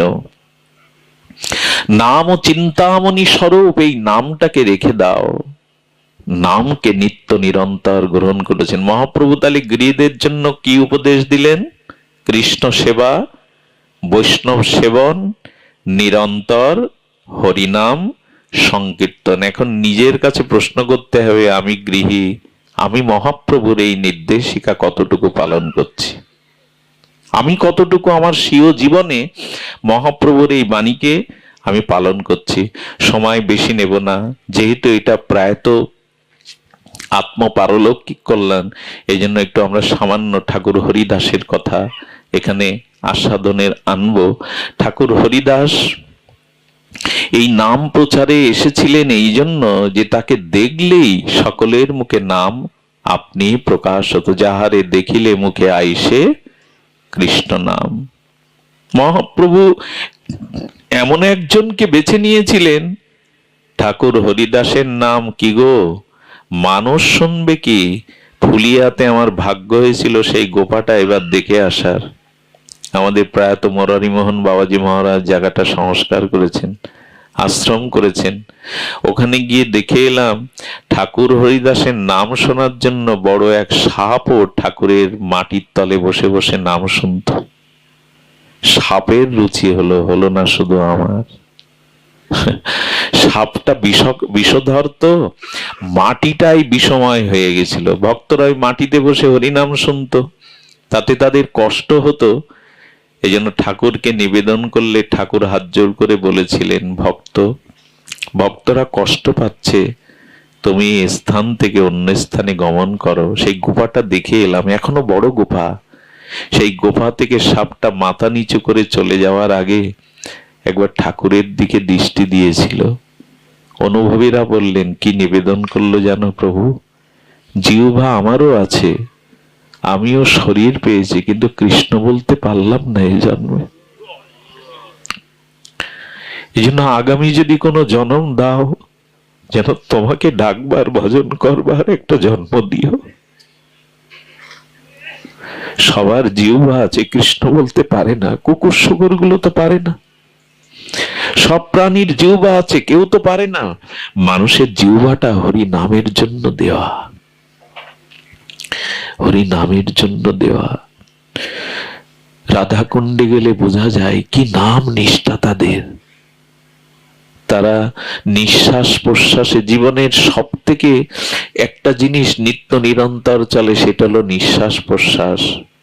এটা যদি বন্ধ হয়ে যায়, এটা যদি কিছুটা স্বাভাবিক গতি হারিয়ে ফেলে, তখন মানুষ কষ্ট পায়। আমার মনে হয় মহাপ্রভু বলতে চেয়েছেন, এই নিঃশ্বাস প্রশ্বাসের নামটা নিতে থাকো, নিত্য নিরন্তর নিতে থাকো। এক মহাপুরুষ চলেছেন বৃন্দাবনের পথে, তার ব্যাগটা ভারী হওয়াতে আর একজন সাধু নিয়ে গাছতলায় বসে বাবাজি ওই নাম করতে করতে যখন একটু ঝিমাচ্ছে, হঠাৎ দেখছেন ওনার নাক দিয়ে নাম প্রকাশ হচ্ছে। ভাবা যায়? নাক দিয়ে, মানে এমন নাম ভেতরে চলছে যে নাক মুখ লোমকূপ দিয়েও নাম প্রকাশ হচ্ছে। উনি দূর থেকে প্রণাম করে বললেন, ধন্য বাবা, ধন্য, তোমাদের ঘুমের মধ্যেও নাসিকা দিয়ে নাম প্রকাশ হয়। সমস্ত একবার বৃন্দাবনে হাল চাষ করতে গিয়ে একটা বুকের পাঁজর পাওয়া গিয়েছিল, কিন্তু অদ্ভুত ভাবে সমস্ত পাঁজরে হরে কৃষ্ণ নাম লেখা। বাবাজি মহারাজদের কাছে গেলে বললেন, এত নাম করেছে, এত নাম করেছে যে ওনার হৃদয়ে হাড়ের মধ্যে নাম অঙ্কিত হয়ে গেছে, দিব্য নাম। সনাতন গোস্বামী এক বৃক্ষতলে বসে কিছুদিন নাম করেছিলেন। ওনার অপ্রকাটের পরে বৃক্ষটাও শুকিয়ে যায়। সেই শুকনো বৃক্ষের ছাল উঠে গেলে দেখা গেল বৃক্ষের মধ্যেও হরিনাম অঙ্কিত হয়ে আছে। ওনার স্পর্শে, ওনার দিব্য হরিনামে আমাদের রক্ষা কবচ। এটা হরিনাম হলো আমাদের রক্ষা কবচ। এই জন্যই যুগ ধর্ম নাম সংকীর্তন। ঠাকুর হরিদাস জগৎকে জানালেন নামই আমাদের যুগধর্ম। হরিদাস ঠাকুরের একটু কথা বলি। শাস্ত্রে প্রণাম করেছেন, নমামি হরিদাসং তং চৈতন্য তঞ্চ তৎপ্রভুম। আমরা ঠাকুর হরিদাসকে প্রণাম করি তৎ মহাপ্রভু শ্রীকৃষ্ণ চৈতন্যকে। সংস্থিত অপি যৎ মন্ত্রী সাংকে য নত্ত য। মহাপ্রভু যার নিথর দেহটাকে কোলে করে প্রেমাবিষ্ট হয়ে মহাপ্রভু নৃত্য করেছিলেন। হরিদাস ঠাকুর নামে প্রভুর মন এতটা জয় করেছিলেন, প্রভু এতটা প্রিয় হয়ে উঠেছিল।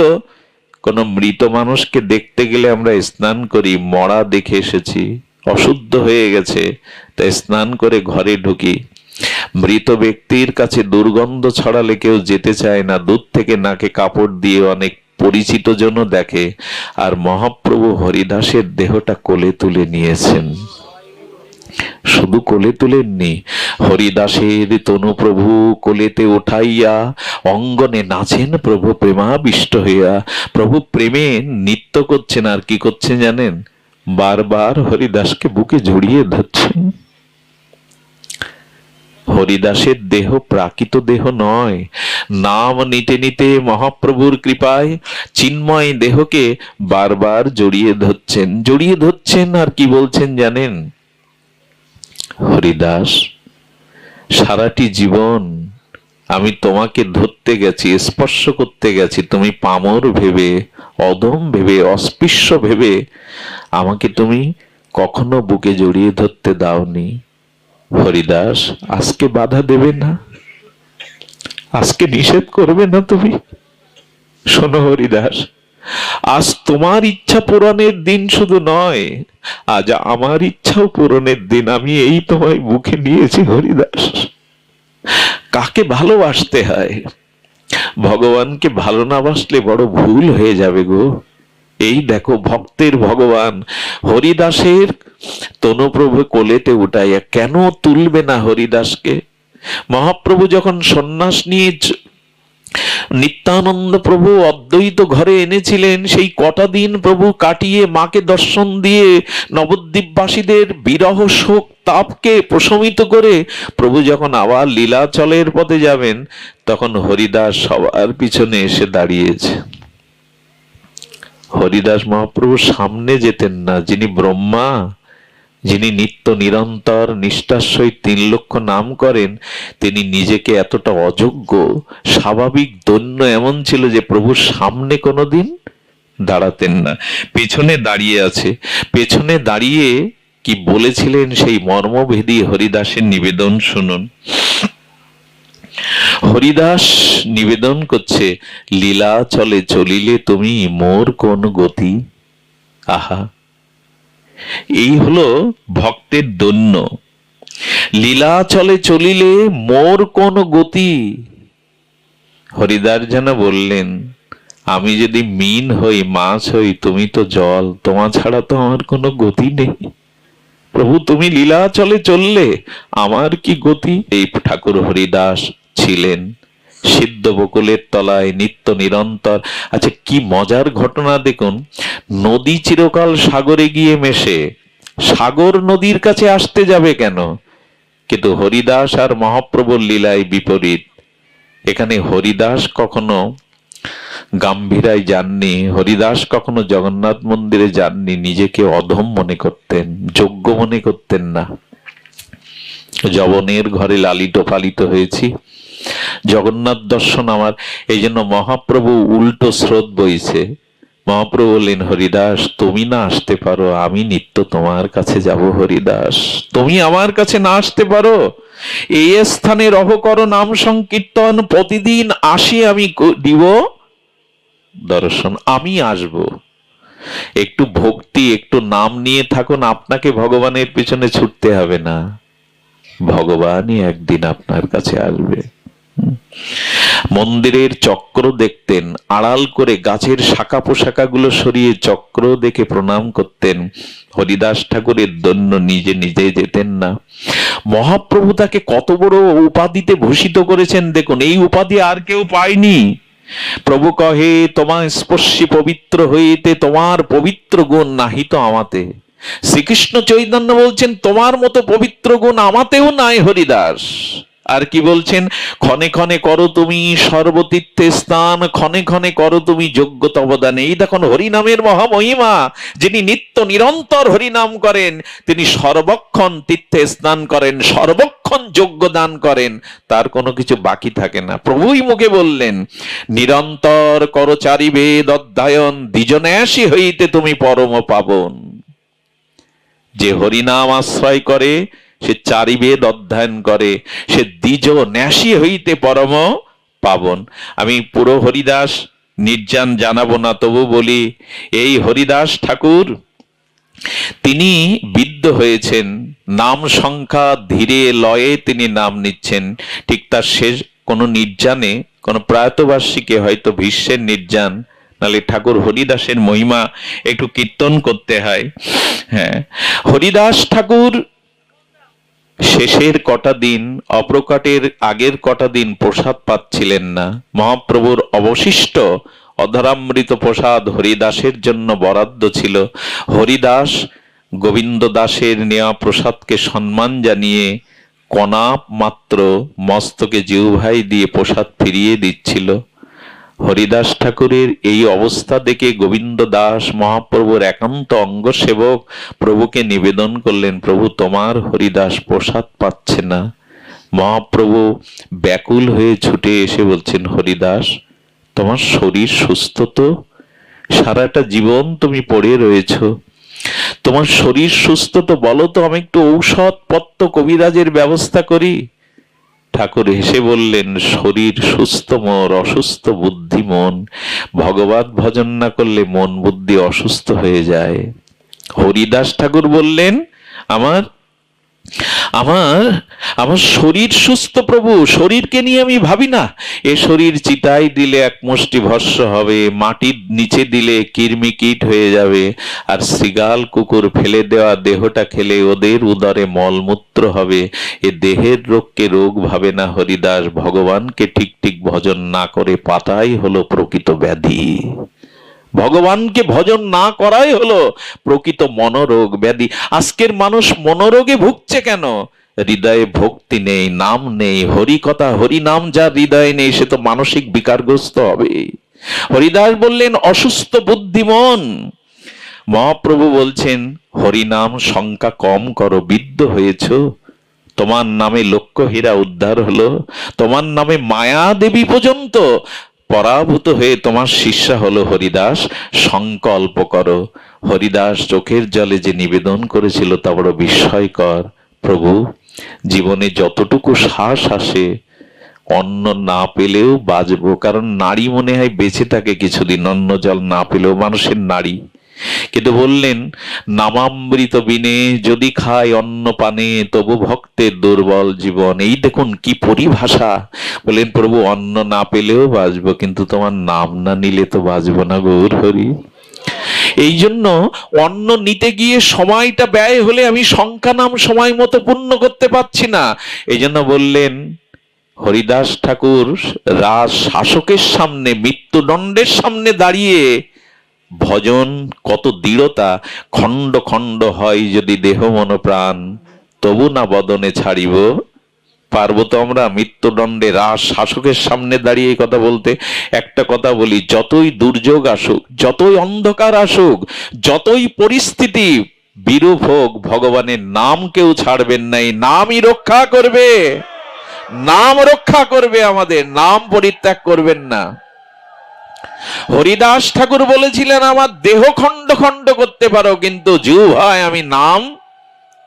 একজন শাসকের সামনে, মৃত্যুদণ্ডদাতার সামনে দাঁড়িয়ে একথা হরিদাস ঠাকুর বলেছিল, নাম পরিত্যাগ করবেন না। হরিদাস ঠাকুরের বিষণ্ণ বদনে চোখের ভাষা মহাপ্রভু অনুভবে বুঝতে পেরে বলছেন, কিছু বলবে হরিদাস, কিছু বলবে? হরিদাস তখন বারবার বারবার যেন লজ্জিত হয়ে বলতে গিয়েও বলতে পারছে না। কি জানেন, এক বাঞ্ছা হয় মোর বহুদিন হইতেই। দেখুন, আচ্ছা বহুদিন একটা ইচ্ছা আমার মনে, হরিদাস বলছে না কেন মহাপ্রভুকে? আমার কথা কি বোঝা যায় বাবা? অনেক দিনের ইচ্ছা, তা প্রতিদিন গৌর হরি তোমার কাছে আছে, তুমি বলতে পারো না? হরিদাসকে মহাপ্রভু একদিন ডেকে বলেছিল বর চাও। হরিদাস অবনত মস্তকে বলেছিল চাওয়ার তো একটা যোগ্যতা লাগে প্রভু, চাইবারও তো একটা যোগ্যতা লাগে, চাইলে কি পাওয়া যায় যোগ্যতা ছাড়া? আমার যে যোগ্যতা নেই তোমার কাছে কিছু চাওয়ার।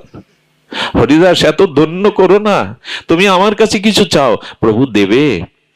তবে শোনো, আমি জগতে যা করে গেলাম তাতে আর ভক্ত হয়ে মনুষ্য শরীর নিয়ে জন্মাতে পারবো না আমার মনে হয়। কি ধন্য যদি পারো বৈষ্ণবের দুয়ারে উচ্ছিষ্ট ভোজি কুকুর করে জন্ম দিও।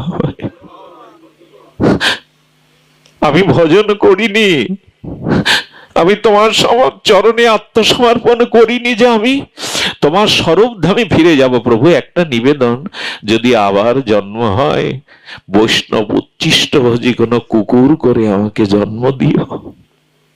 অহংকার মানায় আমাদের, আভিজাত্য দাম্ভিকতা মানায়। এই হরিদাস বললেন বহুদিন হইতে আমার একটা বাঞ্ছা হয়, কিন্তু বলতে পারছেন না। লীলা সম্বরবে তুমি লয় মোর চিতে। এই দেখুন মা সন্তানের মুখ দেখে বুঝে নেয় ওর খাওয়া হয়েছে কিনা। মহাপ্রভু বেশি দিন আর লীলায় থাকবেন না, মহাপ্রভু লীলা অপ্রকট করবেন, এটা হরিদাস বুঝতে পেরেছে।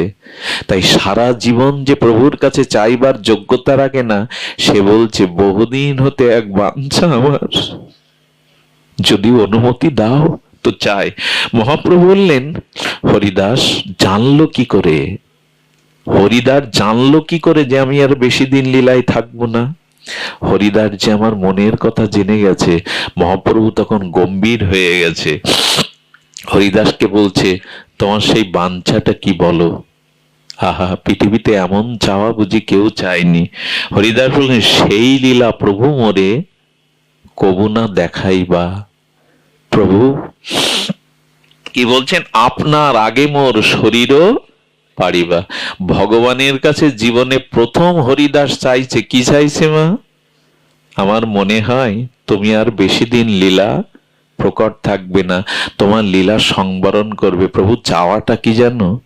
আমি যেন তোমার আগে জগৎ থেকে যেতে পারি। সারা জীবনে শুধু একটি জিনিস চাইছেন, তাও এই যে তোমার আগে যেন আমার শরীর পড়ে। আচ্ছা, ভক্ত আর ভগবান এক জায়গায় হলে দুইজন যদি ইচ্ছা প্রকাশ করেন, কার ইচ্ছা পূর্ণ করেন? কার ইচ্ছাটা টিকে থাকে? ভগবান চিরকাল ভক্তের ইচ্ছা পূরণ করে নিজে হেরে যান। মহাপ্রভু চেয়েছিলেন হরিদাসের আগে চলে যেতে। হরিদাস বুঝতে পেরে বলছেন তোমার আগে মোর শরীরও পারিবা, যেন তোমার আগে আমি যেতে পারি। কেন জানে? যেদিন তুমি লীলা অপ্রকাট করে আনন্দ ভক্তি যজ্ঞ অবসান হয়ে যাবে, সেদিন লীলাচলের বাতাসে অন্ধকার অভিশাপ নেমে আসবে। হা গৌর বলে আকাশ বাতাস ভারী হয়ে যাবে। প্রভু, তোমার সেই অদর্শনের অভিশপ্ত দিন আমি দেখতে চাই না।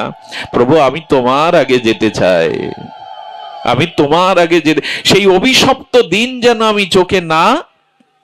আহারে, আহা কি নিবেদন, আমি তোমার আগে যেতে চাই। আহা, হরিদাসকে মহাপ্রভু পাথর মতো হয়ে গেছেন। হরিদাসের নিবেদন শুনে ভগবানের চোখেও জল, গৌর হরির চোখে জল, হরিদাসের চোখে জল। হরিদাস আর কিছু বলবে? কি বললো জানেন? এটা একবার করে ভগবানকে জানাবেন তো প্রতিদিন তার সামনে। কি বলছেন জানেন?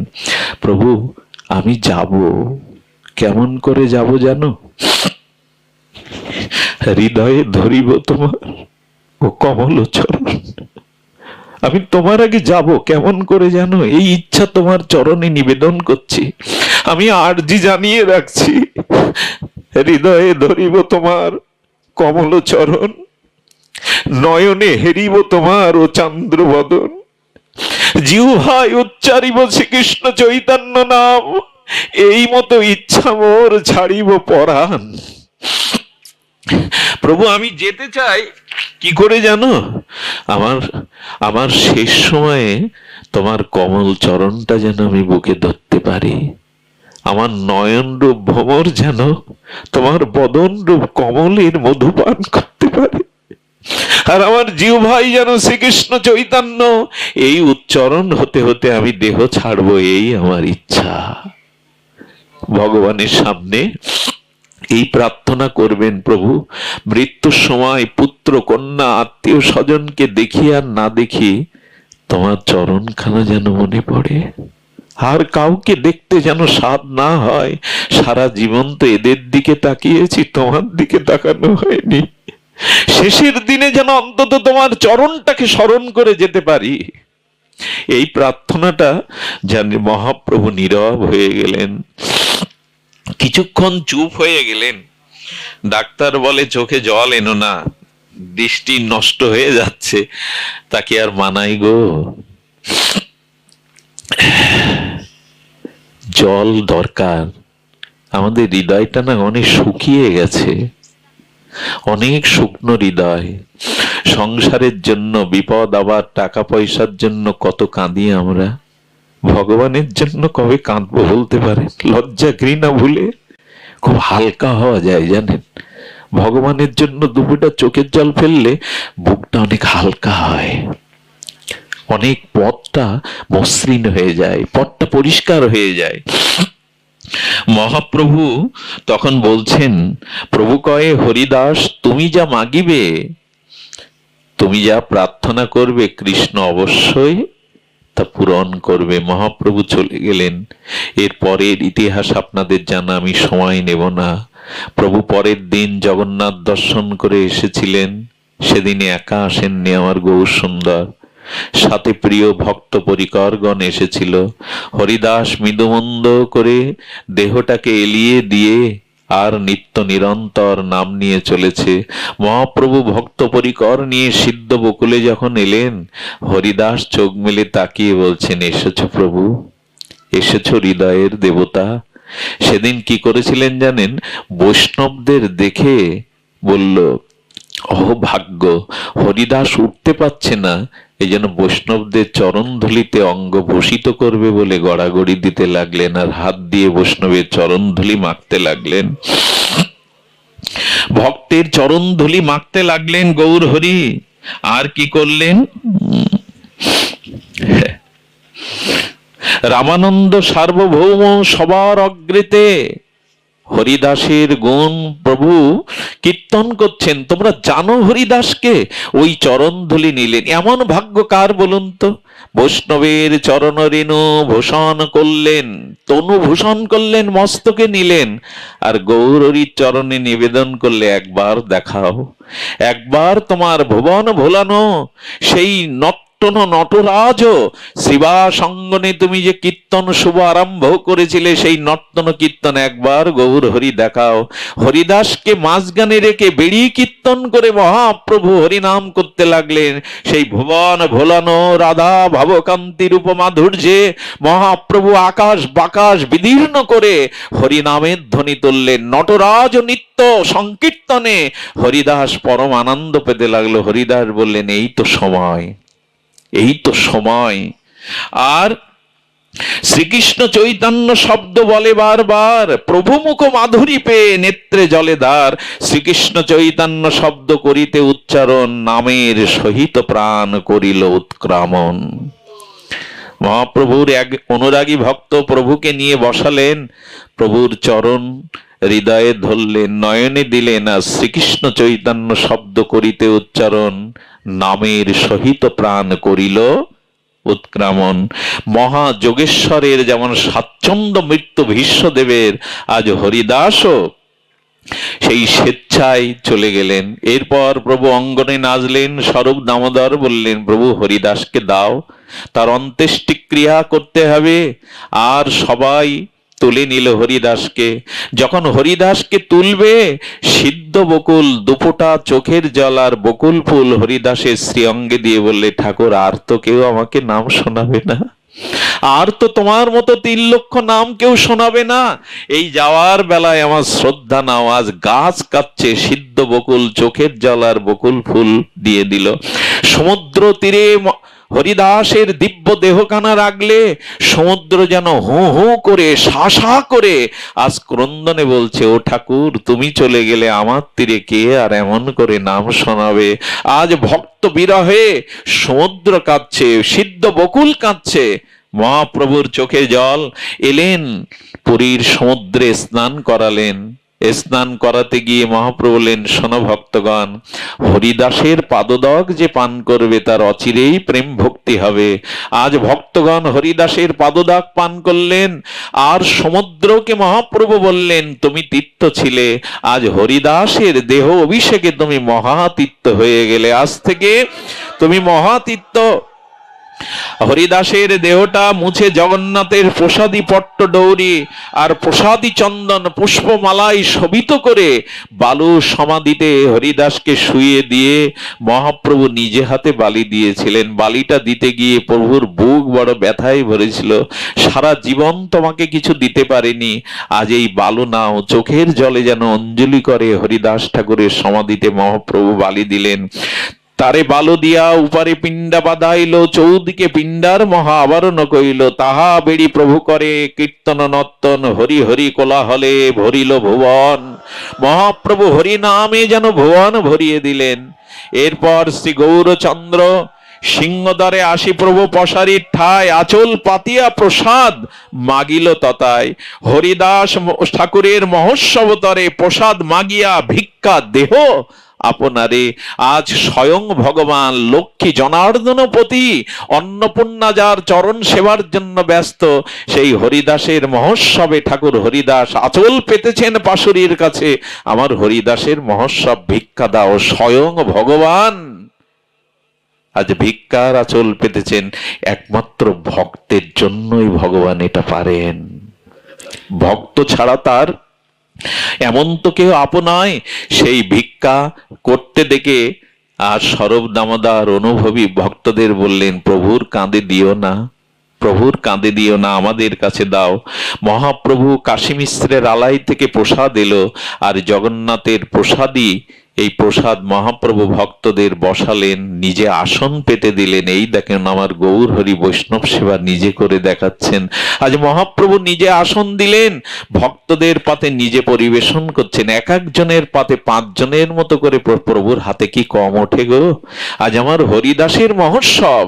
এই জন্য কারো মৃত্যুবার্ষিকীতে একটু হরিকথা, হরিনাম, বৈষ্ণব সেবা মহাপ্রভুই শিখিয়েছেন। এতেই আত্মার প্রভূত কল্যাণ হয়।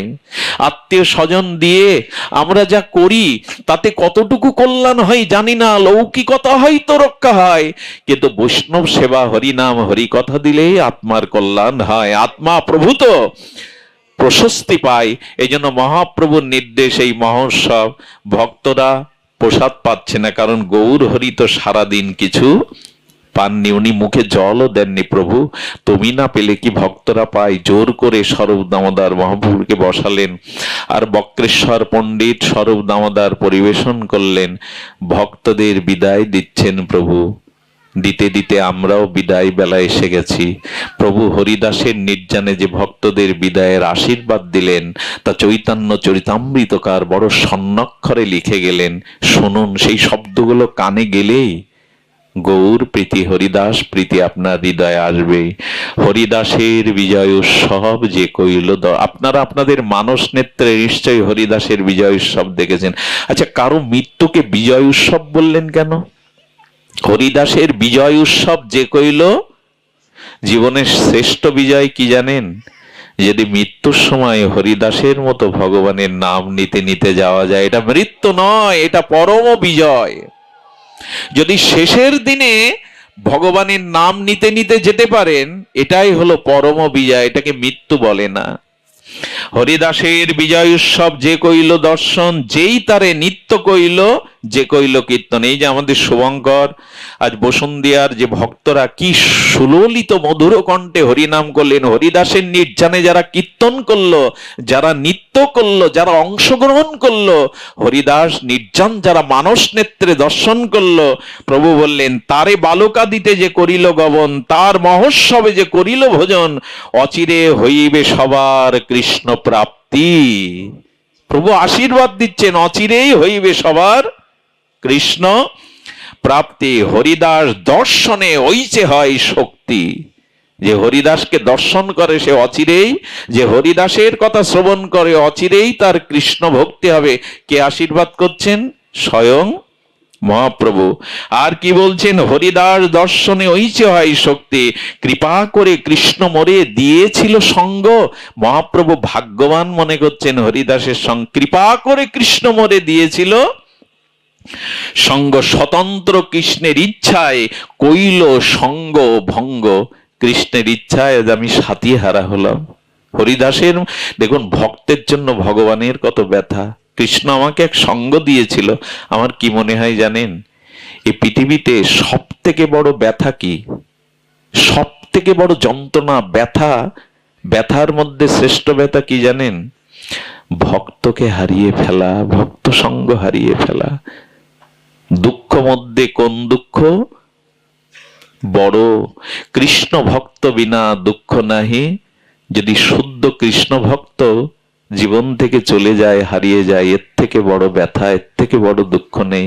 এই জন্য বৈষ্ণব বন্দনায় গাওয়া হয়, সঙ্গ বড় ভালোবাসি, জন্মে জন্মান্তরে যেন এমন সঙ্গ পায়। প্রভু যেন সঙ্গ ছাড়া করো না, যেন সঙ্গ ছাড়া করো না।